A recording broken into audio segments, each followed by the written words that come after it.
Use of this that मैं आपको part 1 बता दिया हूँ, कहाँ पे दिस का प्रयोग और कहाँ पे डैट का प्रयोग होता है और कहाँ पे ए और कहाँ पे एन का प्रयोग करते हैं। तो वो वीडियो देख लीजिए, आपको ये और अच्छा से समझ में आएगा। जैसे इसमें पार्ट 2 में क्या है कि इसमें नहीं कहेगा, जैसे यह उसमें क्या था, यह कलम है, इसमें क्या कर, यह कलम नहीं है। इसको बनाने के लिए कुछ भी बस सिंपल सा लगाना, यह कि इंग्लिश क्या होता है, दिस, तो लगा देना है दिस, दिस लगा दिए। उसके बाद क्या बोले थे, दिस और डैट में इज लगाने के लिए, तो इज लगा दी, दिस इज।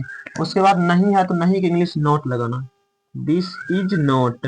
अब यहाँ पे क्या है, कलम है तो कलम में ए का प्रयोग होगा, this is not a pen, यह कलम नहीं है तो this is not a pen.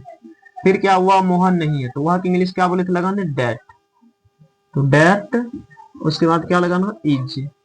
नहीं है तो सब इज के बाद में नोट लगाना सब में। अब मोहन नाम है तो नाम में हम क्या बोले थे, ए और एन का प्रयोग नहीं होता, यानी प्रॉपर नाउन जहां रहता है ए एन का प्रयोग नहीं होता। तो क्या होगा, डैट इज नोट मोहन। आगे क्या है, यह एक लड़का नहीं है, तो दिस लगाना है पहले, दिस, उसके बाद लगाना है इज, तो दिस इज। अब सब में नहीं है तो नोट, सभी में इज के बाद नोट लगाना है, दिस इज नोट। अब लड़का क्या, लड़का में ए लग जाएगा, तो this is note a boy. फिर देखिए आगे क्या है, वह घड़ी नहीं है तो वह की इंग्लिश क्या लगाना है, डैट, वह की इंग्लिश क्या लगाना है, डैट। उसके बाद क्या लगाना है, इज, उसके बाद नोट, तो डैट इज नोट ए। अब घड़ी क्या है, घड़ी की इंग्लिश क्या होता है, वॉच, तो लगा देना watch, that is note watch. यह उल्लू नहीं है तो यह की इंग्लिश लगाना है, दिस,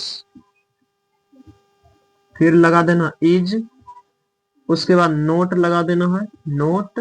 उसके बाद अब यहाँ उल्लू है, उल्लू में एन का प्रयोग होता है, N owl, this is not an owl. वह पानी नहीं है तो वह इंग्लिश क्या लगाना है, डैट, वह इंग्लिश डैट। उसके बाद क्या लगाना, इज, तो डैट इज। नहीं की इंग्लिश क्या लगाना है, नोट, तो डैट इज नोट। अब पानी की इंग्लिश क्या लगाना, वाटर, पानी में एन का प्रयोग नहीं होता है क्योंकि इसको हम लोग गिन नहीं सकते हैं। फिर आगे का, यह दही नहीं है तो यह की इंग्लिश क्या लगाना, दिस, यह की इंग्लिश दिस। उसके बाद क्या कर देना, इज, तो लगा देना नोट, तो दिस इज नोट। अब दही का इंग्लिश क्या होता है, कर्ड, तो दिस इज नोट कर्ड, यह दही नहीं है। वह हाथी नहीं है तो वह की इंग्लिश क्या लगाना, डैट, वह की इंग्लिश डैट। उसके बाद इज, तो डैट इज नोट। अब हाथी में क्या लगेगा, an elephant, that is not an elephant, वह हाथी नहीं है। यह लड़की नहीं है, यह इंग्लिश क्या लगाना, दिस, यह इंग्लिश लगाना है दिस। उसके बाद क्या लगाना, इज, उसके बाद नॉट, तो दिस इज नॉट। लड़की है तो a girl, this is not a girl. तो देखिए अगला क्या, वह सेब नहीं है तो वह इंग्लिश क्या लगाना, डेट, वह इंग्लिश डेट। उसके बाद क्या लगाना, इज, तो डेट इज नॉट। अब सेब में क्या लगेगा, एन लगेगा, that is not an apple, वह सेब नहीं है। इसको बना लिया। अब इसको क्या करना है, पढ़ना है, धीरे धीरे इसको पहले पढ़ने के लिए सीखना है, तब लिखना, पढ़ना और बोलना तीनों आएगा। यह कलम नहीं है तो this is not a pen, यह कलम नहीं है। वह मोहन नहीं है, डेट इज नॉट मोहन।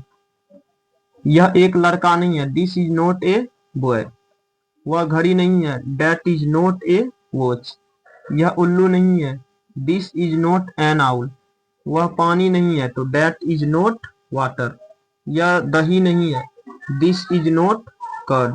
वह हाथी नहीं है, that is not an elephant. यह लड़की नहीं है, this is not a girl.